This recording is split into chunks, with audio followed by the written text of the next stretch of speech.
The topics and opinions expressed on the following show are solely those of the hosts and their guests and not those of W4WN Radio, its employees, or affiliates. We make no recommendations or endorsements for radio show programs, services, or products mentioned on air or on our web. No liability, explicit or implied, shall be extended to W4WN Radio, its employees, or affiliates. Any questions or comments should be directed to those show hosts. Thank you for choosing W4WN Radio. This is Beyond Confidence with your host, Divya Parekh. Do you want to live a more fulfilling life? Do you want to live your legacy and achieve your personal, professional, and financial goals? Well, coming up on Divya Parekh's Beyond Confidence, you will hear real stories of leaders, entrepreneurs, and achievers who have stepped into discomfort, shattered their status quo, and are living the life they want. You will learn how relationships are the key to achieving your aspirations and financial goals. Moving your career or business forward does not have to happen at the expense of your personal or family life, or vice versa. Learn more at www.divyaparekh.com, and you can connect with Divya at contact@divyaparekh.com. This is Beyond Confidence, and now here's your host, Divya Parekh.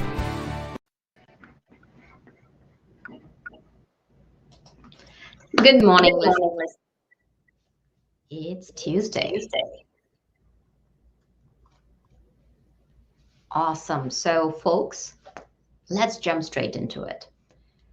For those of you who have helped us with getting our books, we are really, really thankful to you because the profits from our books are going to entrepreneurs impacted by multiple areas across the globe. So thank you, thank you, thank you. And for those who have not got our copies, if you're looking to become an influencer, in whatever area you are in, whether you're an entrepreneur, professional, or a CEO, or if you are looking to grow your business, get our books. One is The Entrepreneur's Garden, another one is Expert to Influencer.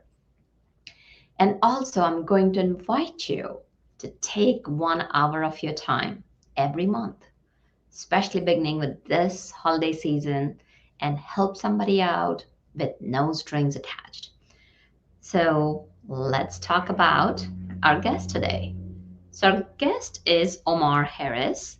He is the founder of Intent Consulting. He's a former GM, General Manager of GSK and Allergan. For those of you guys who don't know about it, these are major pharmaceutical companies. He's an executive coach and award-winning best-selling author of 5 books. And one of his books is Be a Jedi Leader, Not a Boss. And leadership books around diversity, inclusion, servant leadership. And we will be talking to him today. Welcome, Omar. Very much. Very happy to be here. How are you today? Good. Thank you for joining us. Yes, So, yes. Omar, we begin our story in the childhood. So tell us, if you recall a moment that stands out for you even today from your childhood. Well, what stands out for me from my childhood was I actually started my first business when I was 7 years old.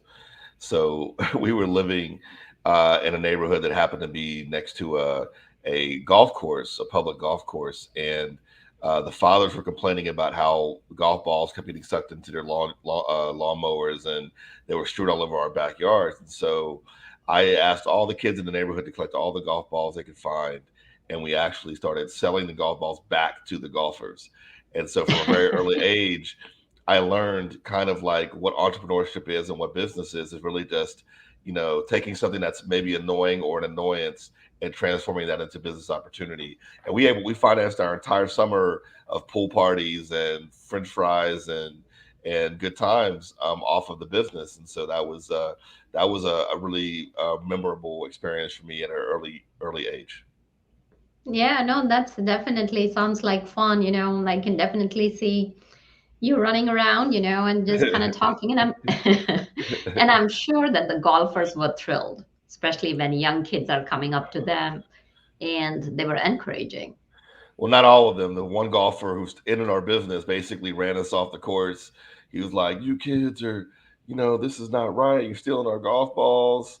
You're, da, da, da, da." We were actually providing a service, but this one guy threatened to, to call the cops on us. And so basically that was the end of that business. So also learned about regulatory and other aspects of business that I wouldn't learn again for many, many years. But yeah, there's always barriers, always things you have to navigate to stay successful and to keep your mission going. That's fantastic. So as you grew up, what interest did you have in your high school? So in high school, I was kind of like a jack of all trades. I did a little bit of everything. I was in the band orchestra. I was in the marching band. I was in student government. I was also a student athlete. And so kind of I tell people that my school was like a professional job. I was working from 6 a.m. to 6 p.m. every day already in high school, putting in long hours of following my passions and and really I didn't know what I wanted to do when I was in high school in terms of what was my ultimate objective, but I knew that I was just trying to express my talents in as many ways as possible. Well, that's awesome, right? The only way you can know is by exposing yourself to multiple things and then figuring out what brings you the most joy. So as Exactly. you move through college, what was your major or concentration in? So in college, I ended up majoring in business and marketing. So I went to Florida A&M University, which is a historically Black college and university located in Tallahassee, Florida. And they have a very world-renowned business program called the School of Business and Industry. And I was lucky enough to join that program. And from that moment on, I knew I was gonna do something in business, but I didn't know exactly what until I got my first internship working for Pfizer Pharmaceuticals back in 1998 as a sales rep in Detroit, Michigan. And that's really what set my trajectory for the healthcare industry. Mm-hmm. And was there something about pharmaceuticals that you got attracted to, or it was just a flow of that, I'm applying for internships and here I get and here I go? Well, yeah, I was just at the time we had to apply for internships. I'd been interviewing for 2 weeks straight with everybody, 3M, at the time Arthur Anderson, Medtronic, all these different companies were coming down to school to interview us, and so Pfizer was the last interview on the last day of 2 weeks of interviewing, and I at the time I really wasn't actually taking it quite too seriously. I remember I woke up like 12 minutes before the interview. And I don't recommend this to anybody, but I showed up and somehow ended up getting the job, and and based on that, I got a chance to go live in Detroit, Michigan for 8 months, and it was during the actual internship that I fell in love with the industry because here we were young people in our 20s, with the power to influence medical practice via how seriously we took the science and how well we were able to communicate the features and benefits of our products to medical professionals. And I really just thought that was incredible that we were providing this tremendous resource to physicians who didn't have time to necessarily read everything or learn everything or know everything about our products. And it was really, I really took it very seriously because we were, depending on your recommendation or not, or your thoroughness or preparedness, a doctor might make a life or death decision based on one of your medications for one of their patients. And so I just thought that was incredible. And I wanted to learn everything I could about it and really become a master in that domain. Oh, I totally get it because I'm an ex-biopharmaceutical professional myself. Okay, So just okay. just being in the thick and thin of it and being part of life-changing medications that you bring to the market that can Right, have such an impact, because I still remember sometimes before we kicked off a project, we would have these videos where, how patients were waiting for something to come to them that would change their lives. And once the project was complete, and then you would see these videos. I mean, of course, you're never in direct contact right. when you're part of the system, and you see the difference that you have made. That definitely fires you up and keeps you Hmm. going. Hmm. So share with us your trajectory in Pfizer, or you mentioned that you were GM in a couple of places. So how you started out and what were the learnings on your way? And it's okay if it's Right. a long answer. And when you reached to GM. Yeah, I mean, I think so. I started off as a sales rep in Detroit, Michigan, on that internship. I did another internship with Pfizer in Sao Paulo, Brazil, for 16 months, which was my next rotation. And then I graduated with my MBA at 25 and joined Schering-Plough Pharmaceuticals, which no longer exists. It was purchased by Merck in 2009. But between 2002 and 2009, I went from hospital sales rep to senior marketing director in 6 years. So I had a very fast trajectory at Schering-Plough. I went back to Brazil again in 2006 as a business unit director, and then came back to the US in 2008 as a senior marketing director, the youngest senior marketing director in the history of my company. I was 31 at the time. And in that first stage of my career trajectory, what I learned was that there's no such thing as perfection. And one of the things I talk about in my books today is, especially if you are a Black and Indigenous person of color, or a female or woman working in business, we tend to put these extra bricks in our bags that we carry around in terms of the need to show up as perfect, and we don't have any room for error. Like there's no safety net for us as we go through these corporate environments. And for me, being the only Black person in marketing for Schering-Plough for a long time, there was no safety net. And so I put a lot of pressure on myself, and I almost broke myself in terms of, going to the hospital, having panic attacks and developing, acid reflux and anxiety disorder and all these things, trying to be perfect and trying to not be authentic. And I think that in the second part of my career, which began in 2012. So, Omar, I'd like for us to take a stop here at a moment. Okay. No, you're good. You're absolutely good. You talked about what you went through, that we add this additional bricks in our bags, and it happens to so many people. I'd like for us, our listeners, because, there's so many professionals out there, they carry the weight, whether it's women just in general, or even regardless, whether you're a POC or whether you are of a certain gender or anything, we all carry so many things in our brains. And this is like one of my favorite topics, is that, the minute you change your inner landscape, you can change the lens that you're looking the world at. And that can change your behavior. And then once you change your behavior, you'll change your results. So let's take a moment, if you are okay, to share about your feelings, like as to what did you experience and how did you turn that around? Well, I was getting there. I mean, I just really pushed myself. I was a workaholic.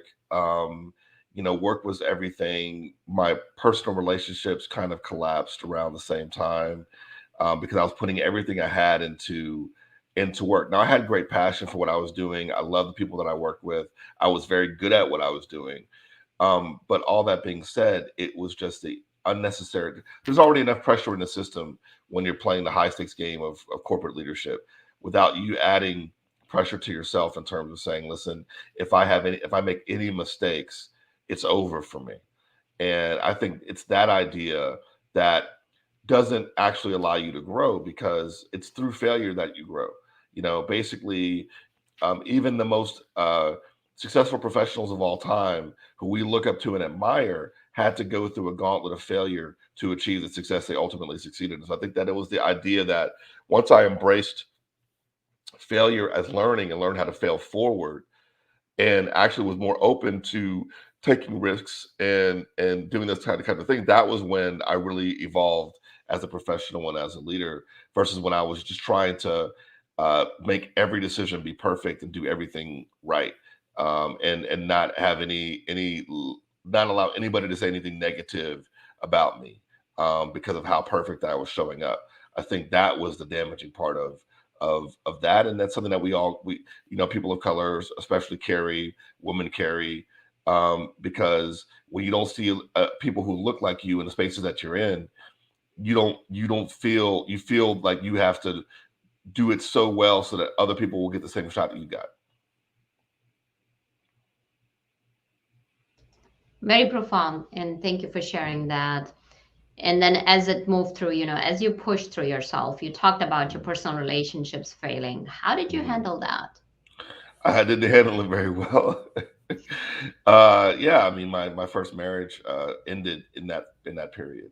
So I just had to regroup and basically figure out what life was going to be like for me and what was going to be how I was going to live the rest of my life and how I was going to not allow work to affect me negatively and take things more in stride and roll with the punches a bit better and once again, take a lot of the pressure out of it and start enjoying what I was doing a lot more for what it was. Stop basically, I think the real transition for me was I stopped worrying about what people on top of me thought about me, and I started focusing on what everybody I was supporting and leading cared about.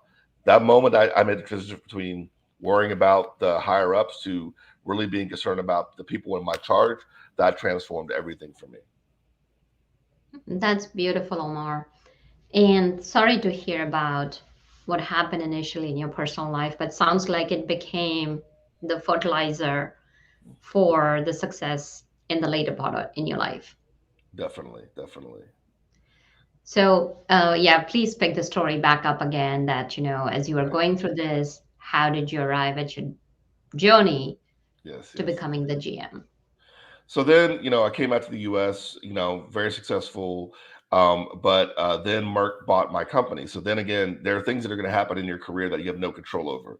I was on a very fast trajectory. I probably was headed for the C-suite in that company within the next 10 years, and that company ceased to exist overnight. And so then you have to figure out what you're going to do with yourself. And I decided to take my severance package and start a publishing company, start a consulting firm, and I was working for a tech startup, and I did these things for about 2 years.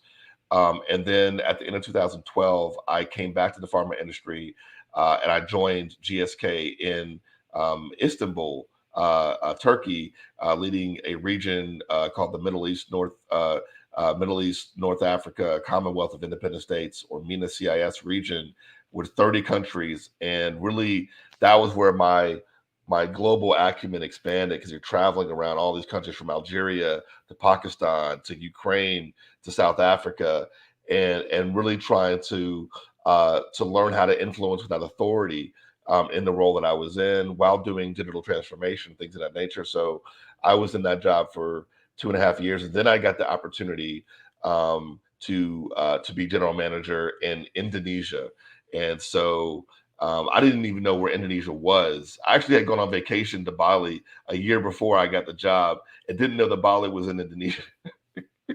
I thought Bali was like its own country. And then I ended up like a year later working and leading as general manager in Indonesia. And so that was kind of the matriculation to general manager was starting my career over again, doing really, really well in the 2.5 years that I was working in a regional capacity, and then getting the opportunity to lead my own enterprise of 850 employees in Southeast Asia. Well, that's phenomenal. So, as you reached pretty, how should I mention that? You had a very accelerated career growth. And as you were moving this fast in your career, can you share with us like some key learnings throughout that journey? Yeah, I think that it's one of the things that I keep to this day is that sometimes we can overvalue like years of experience, and so this is where I began to understand like I call them the five business sins of inequity.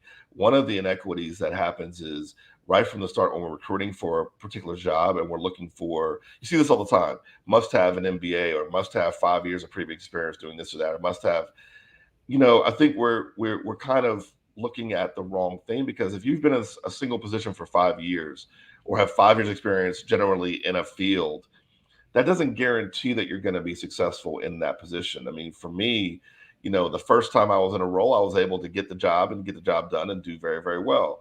But I didn't spend a lot of time in a lot of those roles. So it's not necessarily about years of service as much as it is the environment that you're coming into, how well you're onboarded, how well you're trained and supported, and how well the job lines up with your actual strengths and talents. And so, you know, the reason why I was able to matriculate so quickly was because I was able to make very good first impressions in these jobs, gather quick wins. I have a process of the first 90-day plan, and so I build these very robust 90-day plans because the way you come in is the way the job goes. And so If you build a very robust 90-day plan, and the idea of a 90-day plan is to get all of your key questions answered, along with having some quick wins, you will pretty much set yourself up for success later on in your career. Which is why now, as a leader, I really reinforce enhanced onboarding practices for my employees and make sure that they have robust 90-day plans when they come in, because I focus a lot more on onboarding and training than I do about necessarily years of experience and where you worked for previously. I don't think those things necessarily are indicative of your future success. Some definitely great points. Because so many times what happens is that there are a lot of professionals who walk into a job and they're like, you know what, let me get settled in, and that's the time, then I'm going to pick up the pace. And what you Mhm. said was so right on the mark, is that having that 90-day plan and getting some quick wins, because it's during those 90 days that, regardless whether whatever you're projecting, Mhm. others are going to make their opinions about you regardless. So, Mhm. if you were to share with a lot of our young professionals, or for that matter, any professionals, as they're transitioning into a new job, what would be the key elements that they could put into place to establish that strong fundamental? Well, I always say, make sure you have a bond with your hiring manager or your manager right from the start. And so sometimes there are managers who go out of their way to do that, but a lot of times, more often than not, managers are too busy and they don't actually spend enough time with their employees. So intelligent employees who know this framework can come in the door and kind of create this bond of trust and mutual expectations, and understand how they can work best together with their manager. And you can do that. You can pull that out of your manager in a one-on-one if you know the right questions to ask, like, what are your communication preferences, or what would, at the end of this year, what does a outperform look like in this job for you? So you understand the expectations, or you know what is the overall impact you expect to see from me in the next 30, 60, 90 days. The whole point is making sure you are lockstep with the expectations of the person who's evaluating you, because if you don't understand those expectations, if you're not clear, if they're assumed, then that's where things can get off track, and you can get disappointed later on in terms of what you're getting back from the system. So if your manager tells you, listen, I'm not somebody who does one-on-ones, but what I want you to do is I want you to pull on me when you need me, then you have to schedule the one-on-ones yourself. They're not going to do it for you. Or if they Mhm. tell you that, listen, I'm someone that I don't respond to email, you have to text me or call me as a communication style, then stop sending that person emails and start getting on the phone or texting them. So you can, Mhm. it's all about aligning these little, seemingly little things that make a big difference when you're coming into a new workplace and you're trying to make a good first impression, but also get off to a fast start. Yeah, no, definitely some very critical nuggets there that you shared. And you mentioned about some small wins. So, from your perspective and your experience, what could be the small wins that people could go after? Well, every environment is different, so it's difficult to say what will be the small wins in your environment. A small win could be a stakeholder map, so you understand who are the important people that your organization you're going to be interfacing with. A small win might be learning something that's going to be critical to your job. So basically, if you're like working in a medical or pharmaceutical industry, like demonstrating your learning acumen, or demonstrating your technical acumen early is going to be a quick win. But I mean, I think that the key point is to get as many questions answered as possible, so that you have the capacity now, and you have enough wherewithal to kind of navigate your way and to find those opportunities that are lying around for someone coming in. I think the biggest thing that I always ask anybody who joined my organization was, I want you to ask the why questions. Why are we doing this? Why are we doing it this way? Why is that the priority? Because you bring that outside lens to the organization. We're all like just on the hamster wheel running, but you're coming in new. So the why questions are where you can add the most value when you're a new joiner to an organization. Asking not just the what, the how, and the when and the where, but the why. Why are we doing this? Why are we focusing on this? And gaining that deep understanding. But in the why, usually you'll find opportunities for improvements. No, love that. because why, people get so caught up in the what and the how, and they Yeah. forget their own why.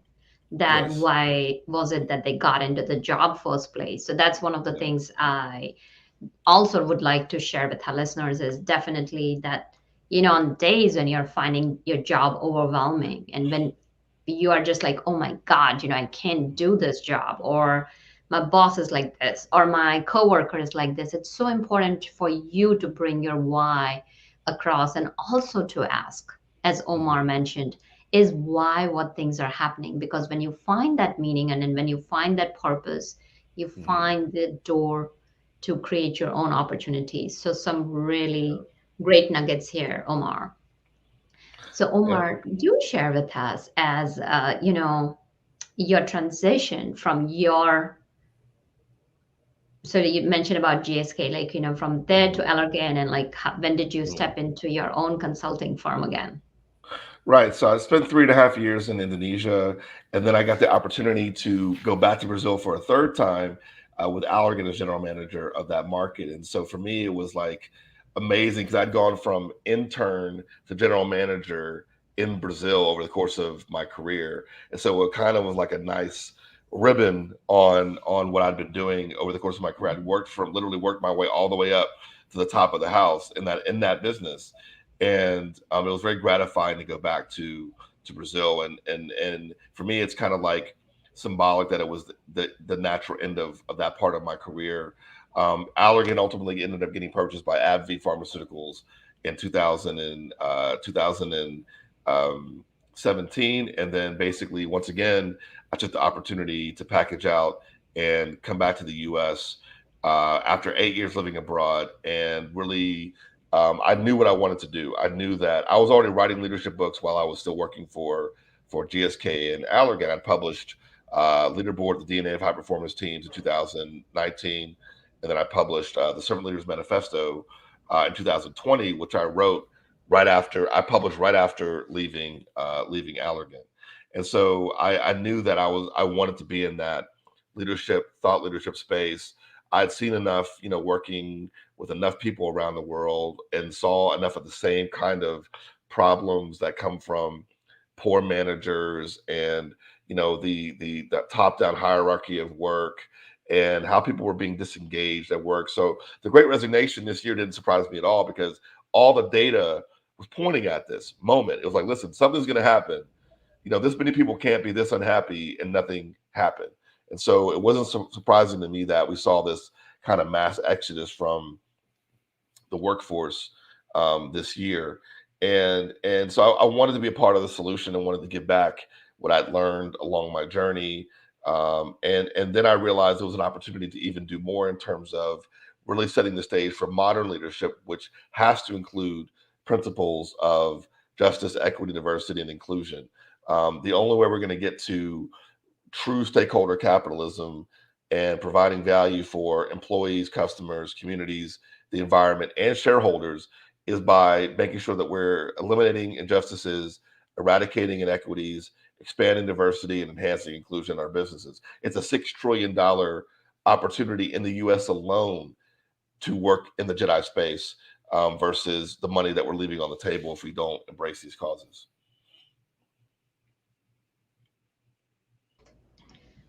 So I want to ask you two questions. So, like, when Mhm. you are at the top, so many times what happens is that people have that eye on the prize, that I want to Mhm. keep on climbing the ladder.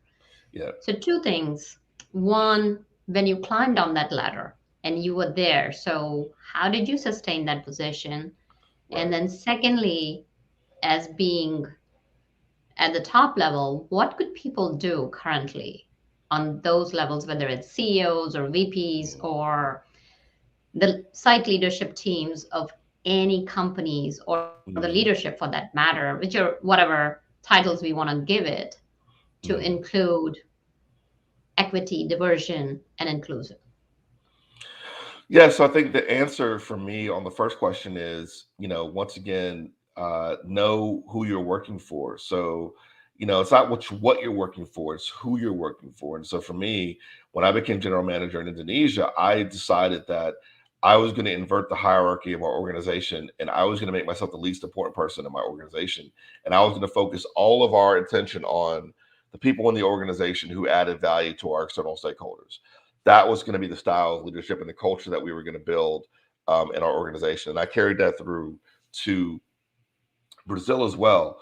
And so for me, the way that I win is when our external stakeholders win, and our external stakeholders win when the people who are in contact and interfacing with them are supported, served, trained, and really are getting the value of the experience of their leadership team. So, really our job as leaders is not to command and control. Our job as leaders is to set strategy, but then also serve and support the people who have to implement and execute on the strategy. And so by focusing all of our attention in that direction, we're able to add more value, uncover more innovation, and respond to customer needs much faster than other organizations could do so. So I think that orientation was a key factor and a key hallmark of my leadership style, and a style that I think many more people are starting to embrace of servant leadership now. Yeah, no, that's lovely. And because what happens is that so many times people have different definitions of diversity. Mm. So for example, before there was this definition of diversity by X generation and baby boomers, that it was a certain inclusion of gender and color. And now if you kind of talk to the Gen Z and millennials, what Right. they perceive as having the diversity of thought. What are your definition and how do you approach it? So for me, diversity is all the things you just mentioned and more. I mean, I think that ultimately what we're trying to get to, and I'm a positive psychology stalwart and someone who's also a Clifton Strengths certified coach. And so for me, I try to look at people through the lens of their talent and natural strengths.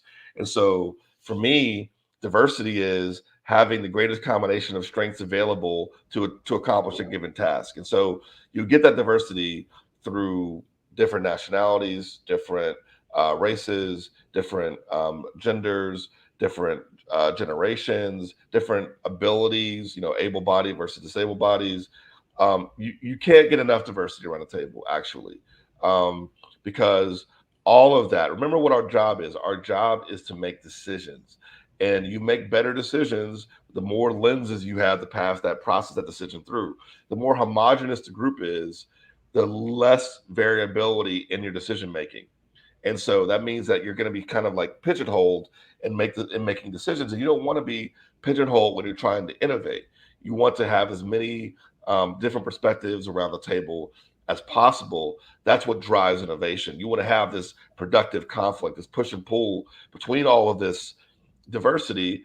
That's what makes it great.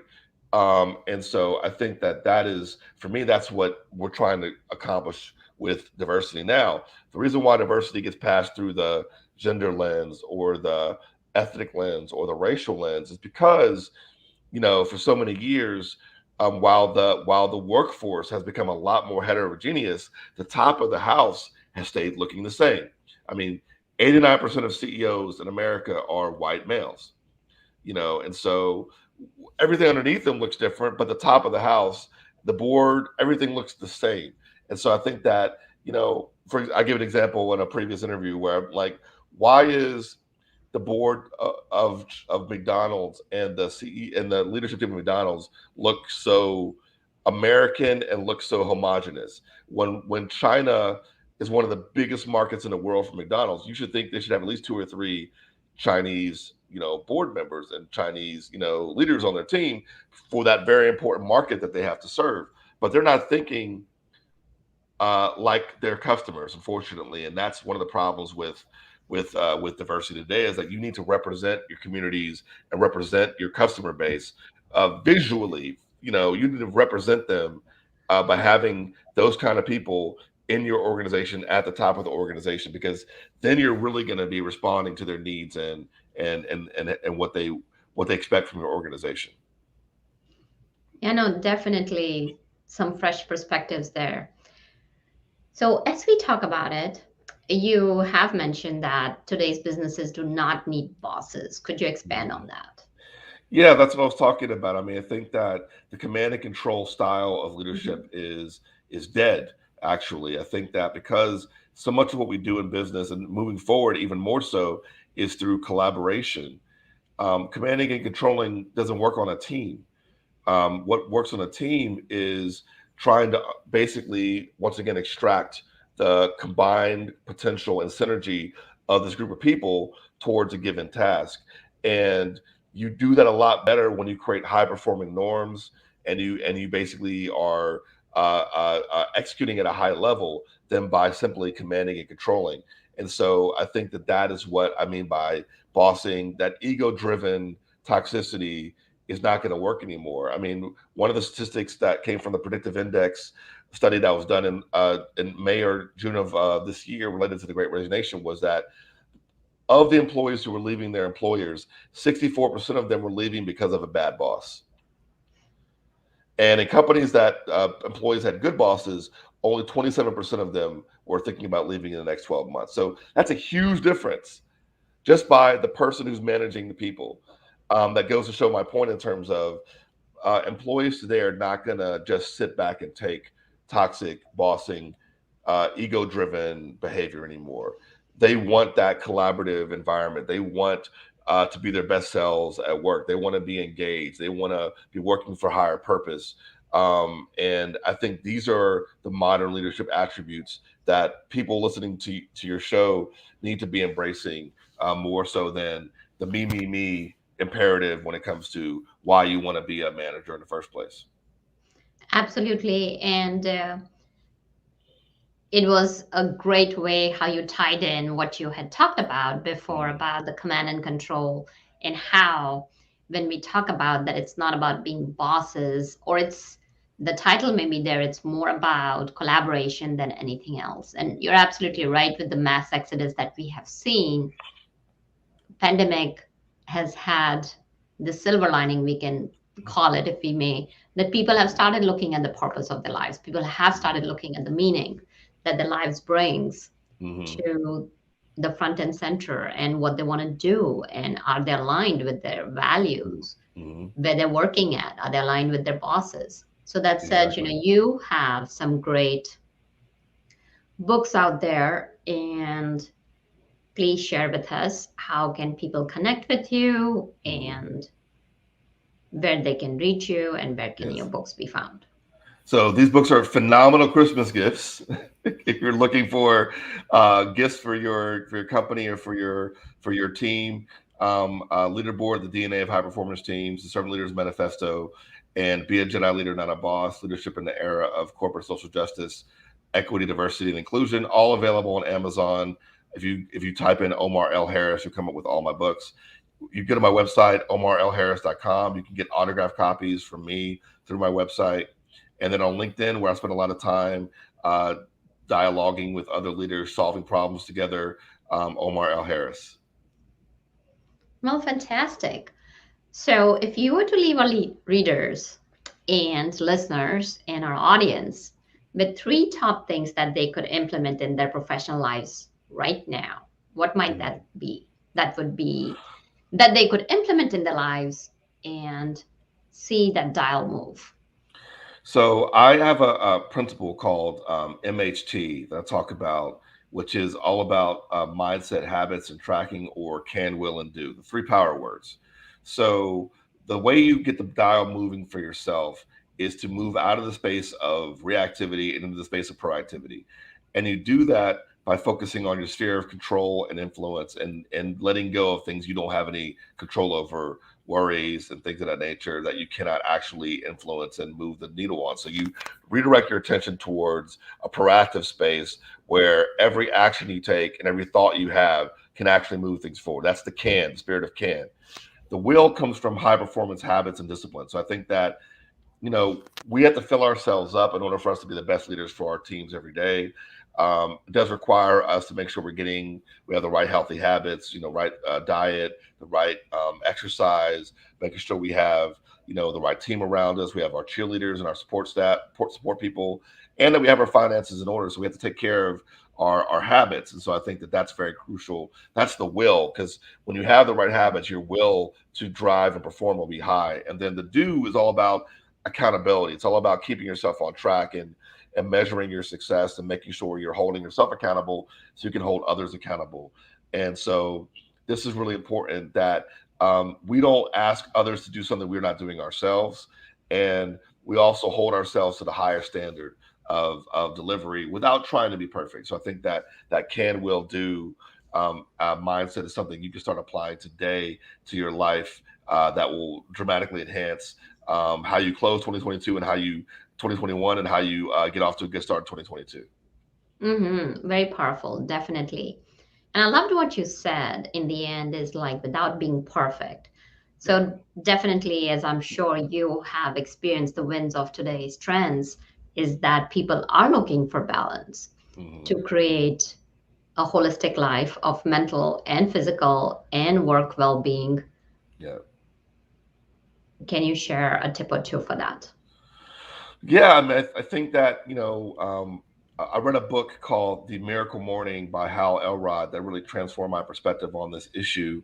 But it's really about what are we prioritizing and why are we prioritizing certain things? So basically, if you think about the amount of time we waste in a day, on social media or watching TV programs or doing some other nonsense, and you give yourself an hour back every day at the start of your day to do personal development things like exercise, reading, learning, watching a TED Talk, gratitude journaling, visualizing the life you want to have, affirming yourself.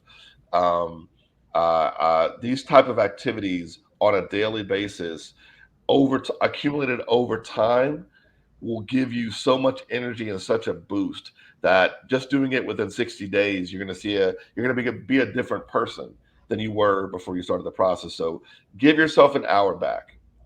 Take an hour out of your nonsense activities, Candy Crush, or whatever it is you're doing on your phone, and take an hour where you just fill yourself up.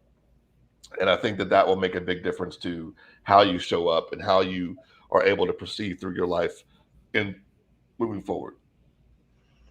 Well, definitely giving yourself that hour back, folks. And especially as we get into the holidays, it's important that you give yourself that time back and celebrate these holidays with your family because the time never gets back. Yeah. So, Omar, thank you so much for joining us. And we wish you a very happy holidays and a wonderful 2022. Thank you for you as well. Thank you so much for having me. Absolutely. And listeners, thank you for joining us because without you, the show would not be possible. And I wish you wonderful, wonderful, happy holidays. Do spend that time with your loved ones because they're special, and find time for yourself in the midst of all the joys and celebrations and hecticness. Find that oasis of silence for a few minutes every single day, and you'll find yourself rejuvenated. So thank you for being our listeners, and we'll continue speaking this month and, of course, in 2022 as well. And thank you, Jason, for making the show possible. Appreciate you. Thank you, Omar. And until next time, take care and be powerful. Thank you for being part of Beyond Confidence with your host, Divya Parekh. We hope you have learned more about how to start living the life you want. Each week on Beyond Confidence, you hear stories of real people who have experienced growth by overcoming their fears and building meaningful relationships. During Beyond Confidence, Divya Parekh shares what happened to her when she stepped out of her comfort zone to work directly with people across the globe. She not only coaches people how to form heart connections, but also transform relationships to mutually beneficial partnerships as they strive to live the life they want. If you are ready to live the life you want and leverage your strengths, learn more at www.divyaparekh.com. And you can connect with Divya at contact@divyaparekh.com. We look forward to you joining us next week.